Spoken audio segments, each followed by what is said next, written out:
সেদিন আমরা যখন সন্ধ্যায় জঙ্গলের কাছাকাছি পৌঁছালাম তখন হঠাৎ দেখি চারপাশের সবকিছু যেন গাঢ় অন্ধকারে ঢেকে যাচ্ছে। আমরা চিন্তিত হয়ে পড়লাম, কিন্তু আমাদের মধ্যে কিছুটা সাহসও ছিল। আমরা তিনজনের সিদ্ধান্ত নিলাম কিছু দূর এগিয়ে গিয়ে জঙ্গলের মধ্যে ক্যাম্পিং করব।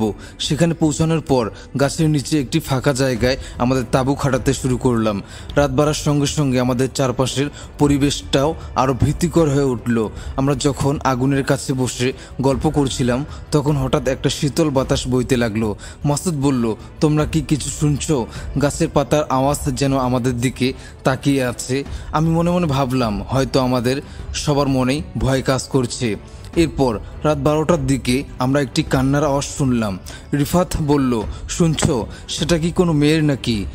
আমরা ভাবলাম জঙ্গলের ভেতর কেউ হয়তো বিপদে পড়েছে। সাহস করে আমরা আওয়াজের দিকে যেতে লাগলাম, কিন্তু যতই এগোচ্ছি ততই আমাদের মনে হচ্ছিল যে কেউ যেন আমাদের অনুসরণ করছে। যখন আমরা কান্নার কাছে গিয়ে পৌঁছালাম সেখানে কিছু অদ্ভুত ছায়া দেখতে পেলাম। একজন নারী দাঁড়িয়ে ছিল, তার গায়ে ছিল সাদা পোশাক এবং তার চুল এলোমেলো। মনে হচ্ছিল সে আমাদের দিকে তাকিয়ে আছে, কিন্তু তার মুখ স্পষ্ট দেখা যাচ্ছিল না। হঠাৎ সেই নারীর পাটা উল্টো হয়ে যাওয়ার কারণে আমি এবং মাসুদ চিৎকার করে দৌড়াতে শুরু করলাম। রিফাত আমাদের সাথে যোগ দিল।